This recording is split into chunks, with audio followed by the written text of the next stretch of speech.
And just like that, folks, we back with another live edition of your boy HP the Bread, man. We about to let y'all check out this magnificent course that I've put together for you. Just want y'all to take a quick little sneak peek. We might play the whole thing, we might not, but stick with us, roll with us. Life changers, pull the trigger on your opportunity. Enjoy it. Hey there, hey there, hey there, how y'all doing? This is Randy Parks, the Credit Plug, the serial entrepreneur, aka the man with the plan to help you advance a lot faster, a lot further with less effort. Listen, today we're going to get into how to properly clean your credit. And I also want to tap into how you can get into the credit repair industry. Two different ways, people. You have a way which you can get in and have all the work done for you, being affiliate marketing, and then you have a way where you can purchase the software. I'm going to teach you how you can hire virtual assistants to basically help you run a six-figure business. But it first starts with knowing the ins and outs and the secrets that credit repair companies don't want you to know, so you can be educated and empowered to do it yourself. But first, we're going to kick off for the short inspirational video with my business partner, Mr. Ashton Harry, on having a talk with Mr. Grant Cardone. I'm sure y'all know who that is. Let me go ahead and share my screen.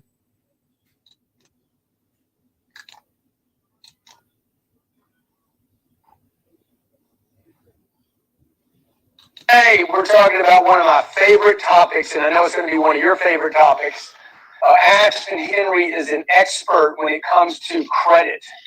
Everything you need to know about credit cards. We're talking about the devil now. This dude lived with the devil and found out how he operates. And basically, if you've been spending time with him, he can show you how to clean up your past, okay? Just to give you guys some statistics real quick, credit card debt in America. This is just one little country. $911 billion, $15,000 per household. Mortgage debt, can we talk about mortgage debt today? $8.9 trillion. Okay. You guys think Amazon is big? That's $8.9 trillion that recurs every year. Average household, $180,000. Auto loans, $1.23 trillion, $27,000 per household. Student loans. That's stupid right there. $1.4 trillion. Little kids, just like little victims. Mama talk you guys into that too. The people that love you the most talk you into that right there. Your mama's like, don't get credit card debt, don't use Visa, but go to school. All others is $13 trillion. I'd love to know what the all others is. Average percentage rate on a credit card today is 17%. Man, it's good to have you here. Thank you for having me. Okay, so how do people get in this situation? And then we'll talk about how to get out of it. What happened? Well, I mean, financial literacy on a whole is not really being taught in the United States. You know, a lot of people aren't being educated the right way, how to use their credit cards, how to manage their debt effectively. And that's where we come in to help people take care of their finances.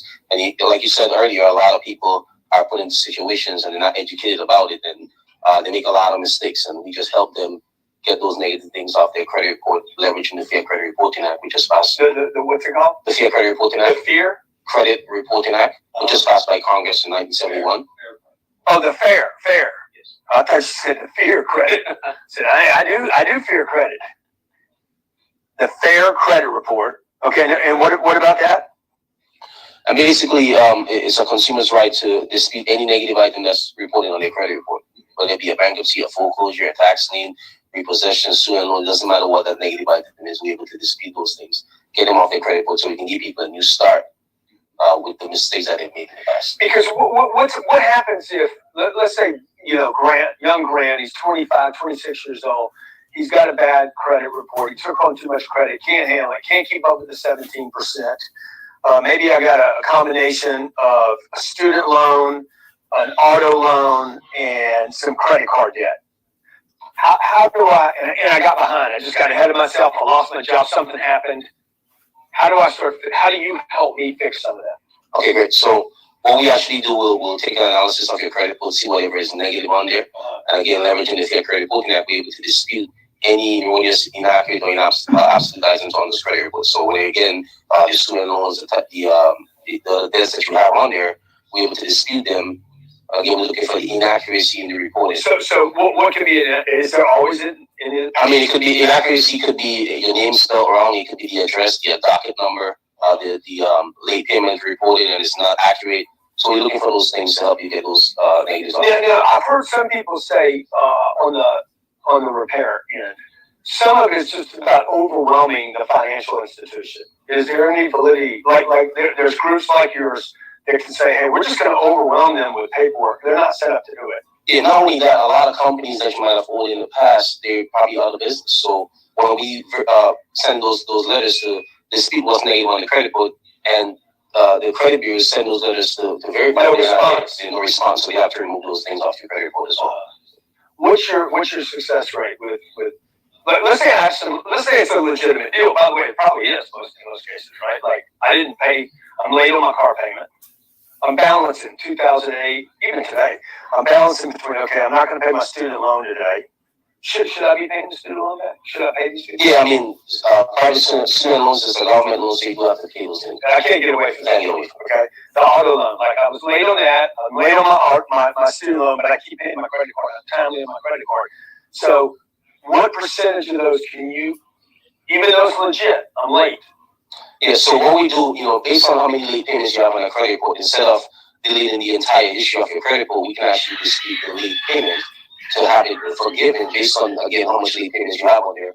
Because that car payment, even though you have negative late payments on there, is still a factor in determining what your credit score is. So if you remove the issue altogether, what's going to happen? Your credit score is going to drop. So you can actually dispute it to keep those, make those late payments be updated to reflect pay as agreed. So you're saying if you defend me, I hire you, I guess, right? I hire you, and then you don't want the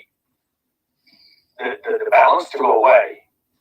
Explain that. I don't understand that. Well, okay, so because you said my credit would go down if right. So let's say, for instance, you have a late. Let's say you have a car payment, for example. You have 1 or 2 late payments on it, but you've been making payments on time for the last 3 years on that car payment. Yeah. Right. Those positive payments that you made is a factor in determining what your current credit score is. So if you remove that history altogether of the last 3 years of you making payments on that car note, what's going to happen? You're going to lose that trade line on your credit history altogether, and your scores is going to drop because it's not going to be on. You call that a trade line? Trade line. Why do you call it that? A trade line is any account that you acquire through your credit report. It's considered a trade line. And then how important is my credit score? I mean, your credit score is very important. It's not just to be able to, as you're in real estate, to be able to get approved for a mortgage, a car note. A lot of employees actually pull in your credit report for employment, right? Especially in managerial positions. While your credit score doesn't have any bearing whatsoever in determining if you're going to be a great employee or not, it's a factor in determining you getting hired with a lot of big financial. Didn't we pull my credit score one day while we were in here? What did it come out to be? No, I can't. It can't be that. 50% credit score. It is? Yeah. I think I was like, almost perfect. But I'm like, I don't want to even be perfect. Right. Dude, you really don't want to have a perfect score. I mean, the higher score is, the higher you can get the score as possible is good sign, is good for you. So, and what drives that score? Well, it's a lot of different factors. 10% of your credit is based on the types of credit. You have 2 types of credit. You have revolving credit and you have installment credit. Revolving credit is any debt that you can use and pay off. Like your credit cards, installment will be any account that you have a fixed payment or a date to pay off, like example, a mortgage or a car loan. The next 10% is based on the. So revolving is my Bloomingdale's or Nordstrom's credit cards. Banging me. They want me to get the credit card, by the way. Why are they so insistent upon me getting a credit card? Because, the interest rates, based on what your credit score is, your interest rate can determine how much money is actually earning over time based on whatever that's. Yeah, so Nordstrom's could actually make more money on their credit card business than they could the clothes. Yes. At 17%. They don't have 17%. Right, again, you have a balance. A lot of people aren't paying attention to their interest rates. So they have the credit card, they got that merchandise, but they're not paying attention to how much money when they make that payment is actually going towards the principal and the interest. Okay, so the revolving is the Nordstrom's. I just want so the audience can see. And the installment is house payment, mortgage, car notes, small installment loans. And next 10% is based on how much times you apply for credit within a 30-day payment cycle. So what percentage is that? 10%. 10%. How many times I apply? you want to be mindful of how many times you apply for credit within a 30-day billing cycle. The more you have inquiries on your credit report, anything over 4 to 5 inquiries to your credit score, now it comes across like you're desperate for credit. So it's like you're trying to get access to all these different lines of credit, so you can pretty much to the creditors, they're looking at you like you're trying to rob people to PayPal. You yourself don't have the physical cash to pay those bills, so you're getting all these lines of credit, so you can use them in different situations. Okay. 15% is based on the length of the credit history. How long? You know what you're talking about. He's got these percentages down, man. So 15% is based on the length of the credit history. How long have you had a specific account open? Will it be 5 years, 3 years? You know, your credit history is you basically paying your bills on time, over time, for a long time. So the longer I've had longer debt would be good for me. It shows a track record. Track record of you showing that you're able to make payments on your bills. Okay. 30% is based on the amounts owed. I got a lot of credit. I got a lot of debt. I bet you do. I don't even know what it is today. Maybe hey, ask her if she can ask Susan how much it is. It's got to be $400 or $500 million. At least $400 or $500 million. So you know, 30%. I pay it off. I pay every month. Right. No matter what I pay. But I'm getting money from some other place. Right. So you generate income, and again, a lot of people are putting themselves in hot water by not having enough income to pay their So $10,000 worth of credit.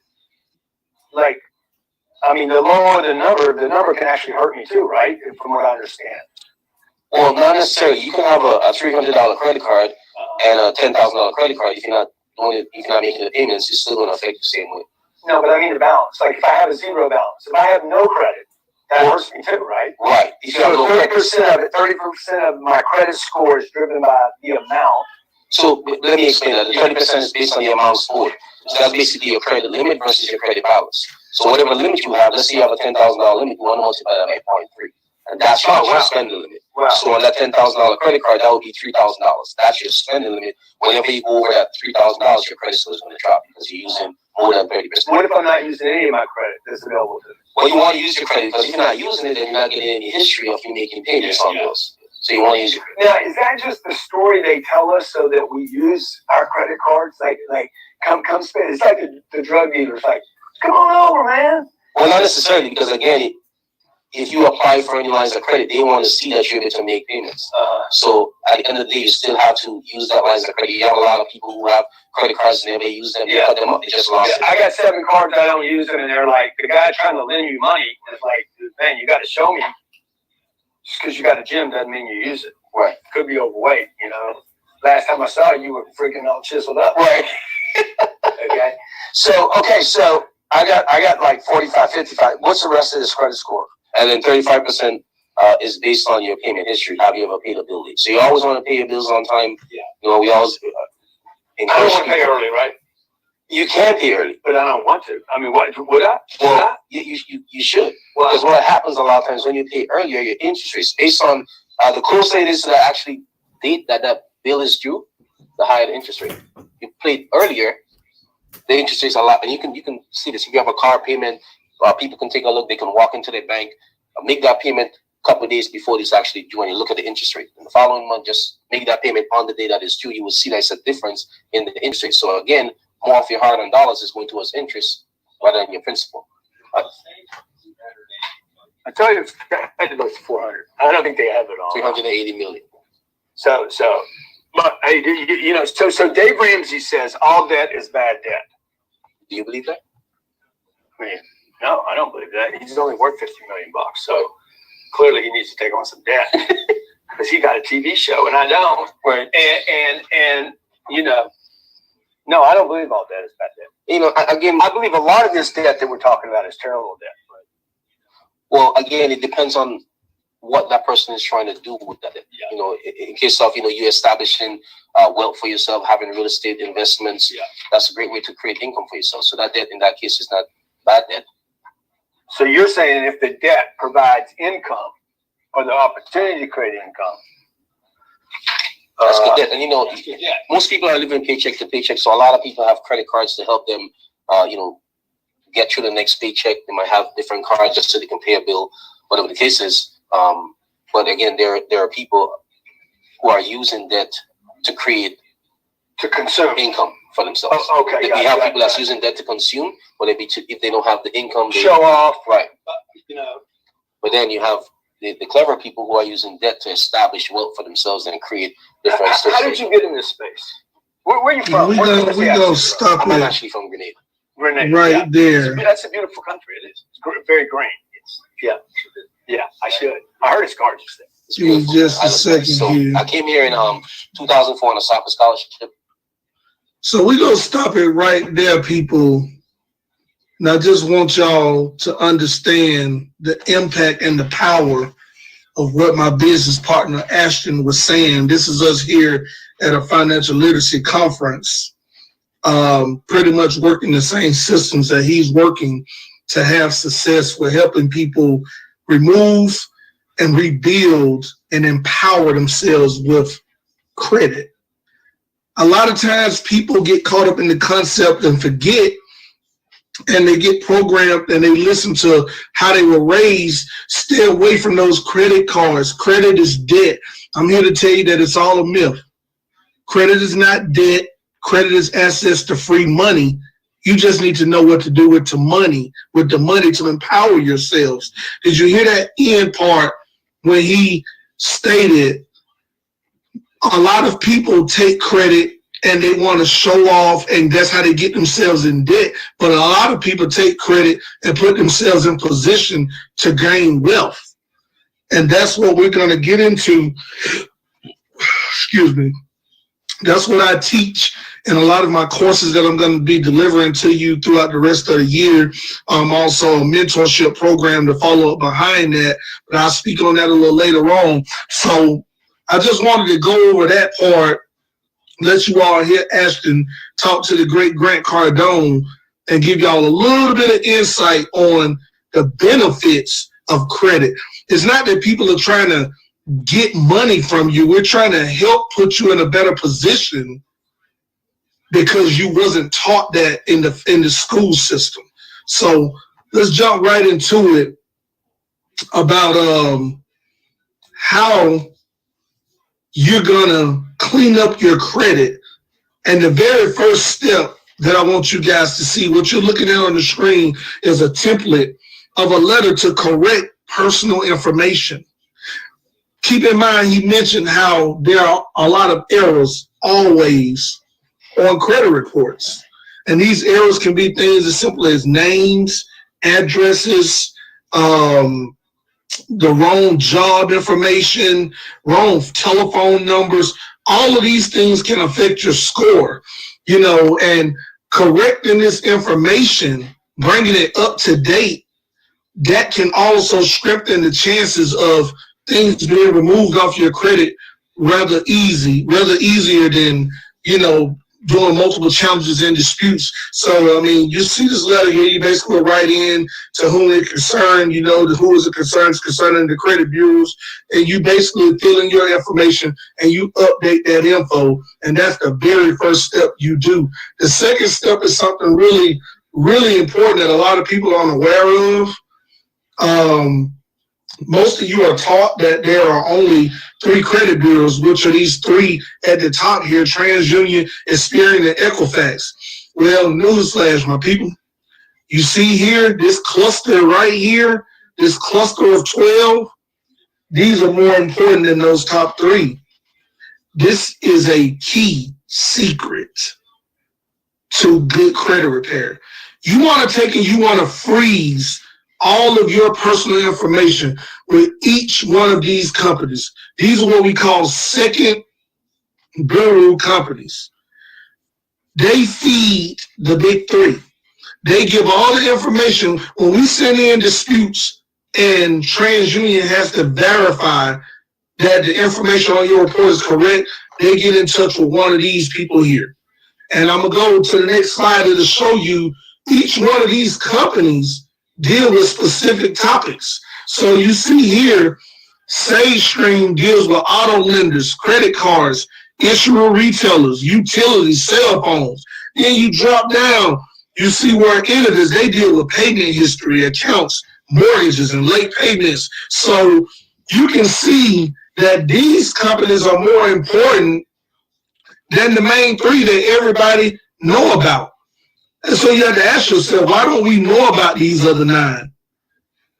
Simple. If I told you about them, you'll know how to beat the system. But now you know. We're going to move along. So, step 3, you need to know what you put in your dispute letters. If you're writing to request assistance on your credit file and dispute fraud alert, security freeze, or disclosure, you need to give copies of at least 2 of these items, to verify. It used to be 1, but now it's 2. You can do a driver license, social security card, pay stubs, W-2s, 1099s, birth certificates, passports, marriage certificate, or divorce decree. That's one thing you have to put in place. The next thing, you have to show proof of address. This is all, remember now, you update that information. So you want to show an updated driver license or a utility bill, cell phone bill, 1099, you see it, you name it, anything to prove that you currently live at that address. So let's recap real quick.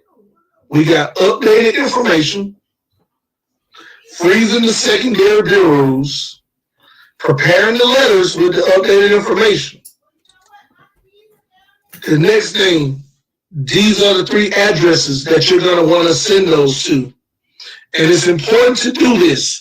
We call this a snail mail dispute, the bureaus. Now, when you file disputes and challenges online, you're waiving a lot of your rights. I know a lot of people think that's a quicker way to do it, but you're waiving your rights. You want a paper trail. You want to mail those letters out certified mail so you can have an exact time frame when they got your letters.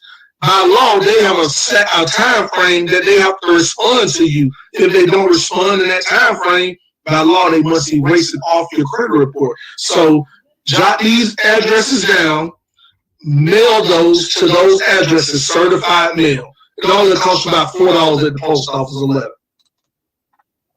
Okay. So below, this is a script that you're going to use a lot of times when you start challenging and disputing. You kind of wake the hornet's nest up a little bit. So you'll start receiving phone calls from some of these collection agencies. And keep in mind, you never signed a contract with those collection agencies, so you don't owe them anything by law. But the trick is for them to get you to agree and say that you are you. And once you do that, you're obligating yourself to the debt. That's letting them know that they have the right person. That's why it's important to update those phone numbers. Those phone numbers could be associated with old debt in the past. So basically, they give you a call, you answer the phone, I like to say who's speaking before I say I'm me. But just in case you get caught up and you say that you are you, you want to pretty much say, thank you for calling me on this matter. I had no clue about it. May I have a reference number for this account, your company name, and your mailing address? Write this information down. Once you have that, continue with the rest of the script. You just simply say, I do not want to receive any more phone calls about this issue any longer. I would like to receive all future correspondence via mail. Remember, people, if it's not in mail, in writing, it's not real and it doesn't exist. Now, they will keep on being persistent in trying to get you to agree that you are you, and they will keep trying to get you to accept some type of settlement or some type of acknowledgement of this debt. You can just hang up the phone if you want to. Here's a copy and a format of a dispute letter. One of the basic dispute letters I may add. I want you all to understand that there are at least 45 to 50 different types of letters. Each situation is totally different. Some companies will charge you $25 per specialty letter. I happen to have a dispute letter packet that I give you up to about 90 different letters that have already been used in different challenges in a dispute packet that I offer. You can get that at WeChangeLivesFinancial.com. Right now it's on sale for $97. The price will go back up to $197 shortly. I'm gonna just throw that in there and plug that out. But you see this basic dispute letter here pretty much just lets them know that you see something on your report that's not supposed to be there. You're going to pretty much pop in your information in these areas right here. You're going to certify mail this thing off to all three bureaus, put in your information here, and we're going to get the ball rolling like that. Okay, so now we've got the letters mailed off, and we got the challenges going. Now it's time to start working on building positive credit. See, a lot of people are under the concept that once you remove negative items off, that everything is glory and great. Well, I'm not here to give you any fluff, and I'm not here to lie to you about collecting some money. I want you to understand that removing negative items will have a good impact on your credit, but adding positive things on your credit will have a bigger impact. So when you combine the two, now you got a kaboom product. So check this out. Credit utilization. You heard Ashton say earlier, if you over 30%, it's going to hurt your score. If you under 30%, it'll help your score. However, I like to tell people to stay 10 to 15% so you can guarantee improve your score. So that's just basically meaning, like you said, if you got a $3,000 credit card, you should try not to go over $300. Now, I know you said, well, what's the purpose of having a card? Well, look at this. You don't want to look credit thirsty. And I'm going to tell you the key to this. You can go over the $300, but when your credit card bill reports, you want to have it under $300. Now, due dates and report dates, those are two different things. Your due date is when you got to pay your bill. Your report date is when they send your information in to the credit bureaus. So as long as you have it down by the report date, you'll be in good shape. Here's some other ways that you can build credit. It requires accounts that are positive and paid on time. Just because your score is not perfect, it doesn't mean that you don't have options. I want you all to jot down these websites here and go to these websites and create accounts. These websites are going to allow you to be able to make payments on time that they can report to the credit bureaus. Now, some of these things, I know with Credit Strong, you got like a $15 a month payment that you can make over and over and over and over again, and your credit score goes up every month.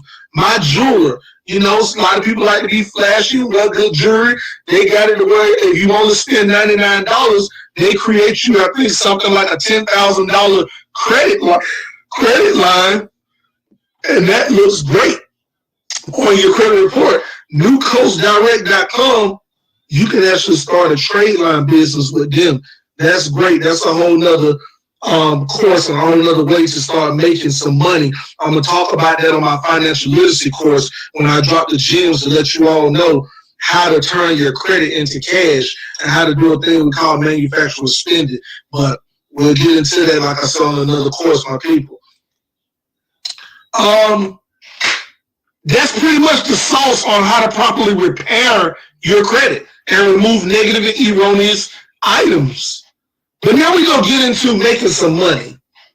So credit is one of those products, people, that you can market to the whole country.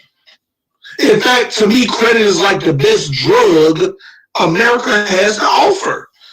Everybody's going to need it at some point, whether they got money or they don't have money. A lot of times you're driving in traffic and you see nice big houses and nice cars, and people tend to think that all of those people are so rich.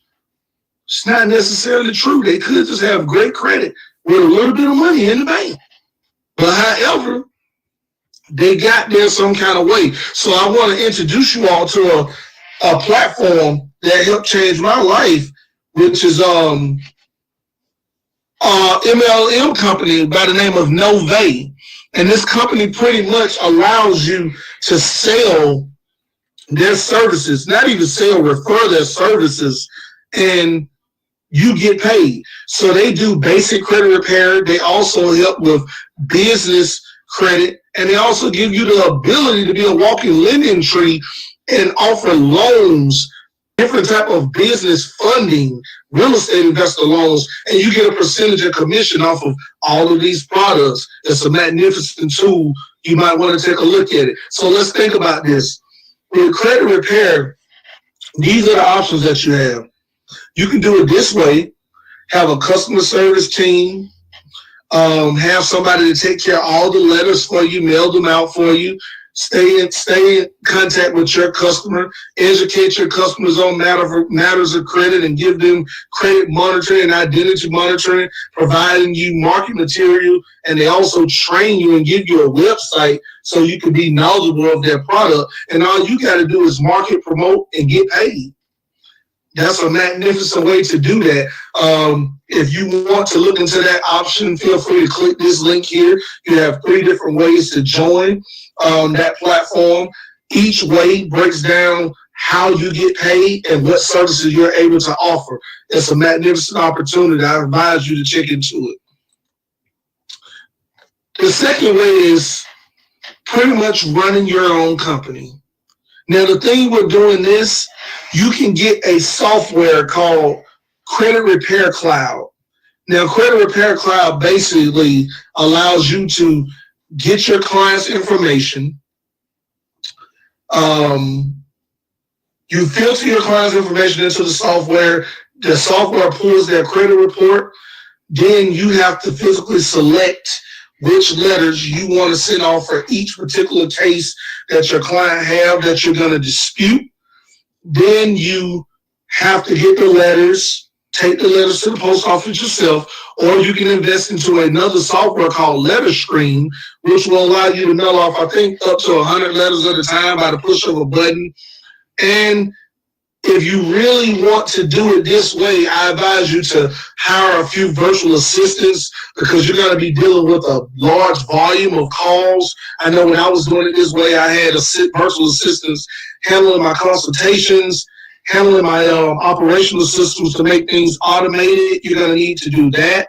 And it's pretty much a win-win when you take this route because you're able to create the price point that you want. However, I advise you to be fair to your customers because they'll pay for 1 month and then they'll just drop off. And you want to retain their business because to get good results, normally it takes more than just one payment when it comes to the credit repair industry. Here's just a demo for the Credit Repair Cloud to show how it pretty much sets up if you want to, get into that. In fact, I think I'm going to click on it a little bit and let you guys take a look at this really quick. This is their website. Their CEO, Daniel, is going to explain.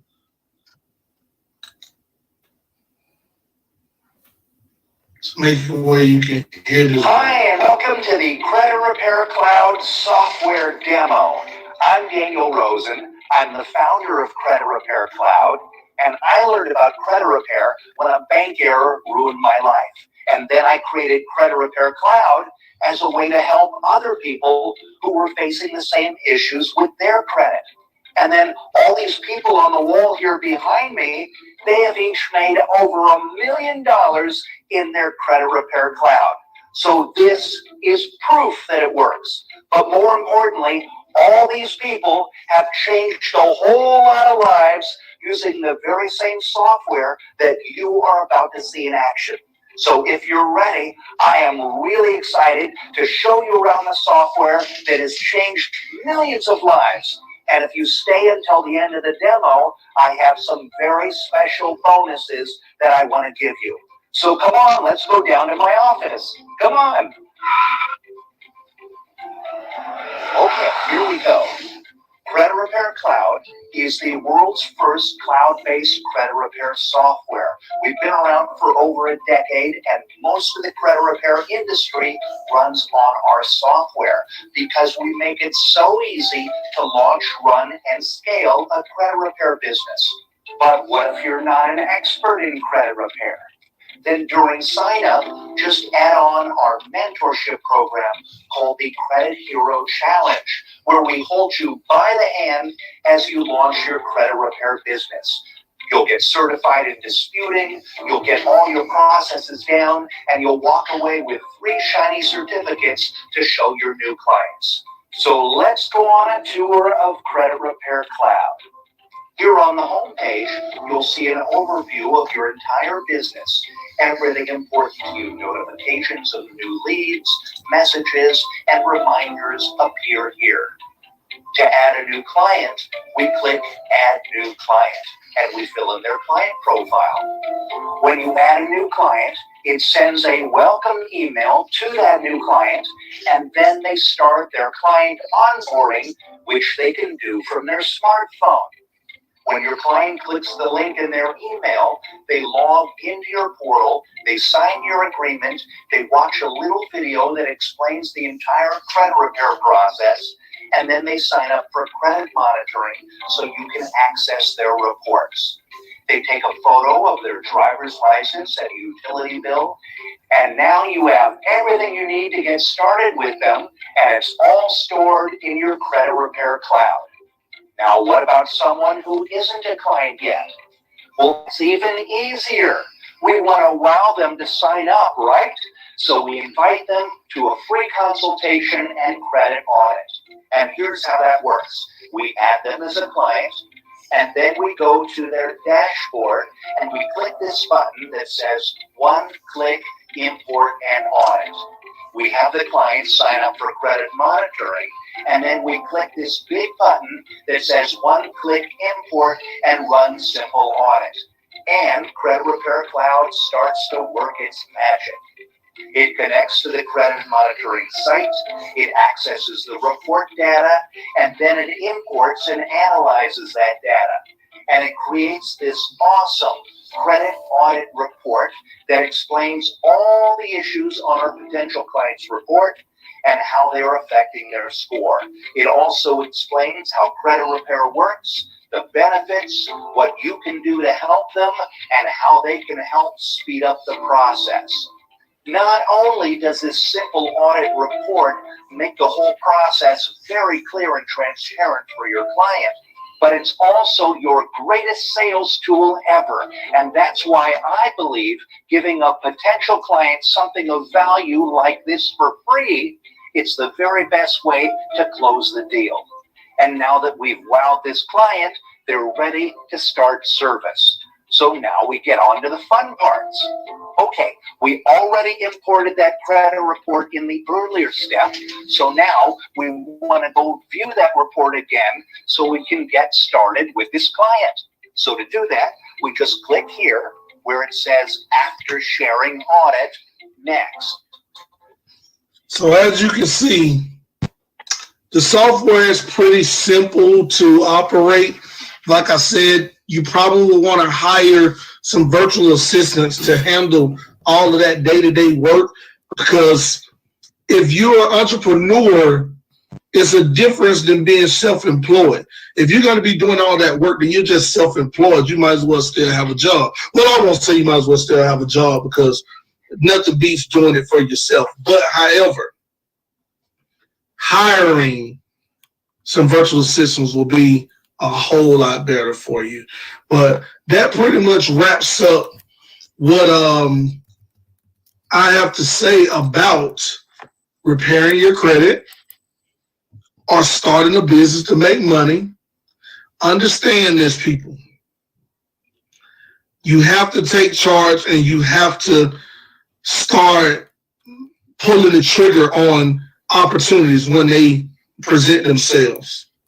We have to stop thinking monetarily. Stop thinking as credit repair or entrepreneurship as some type of bill and look at it as an investment.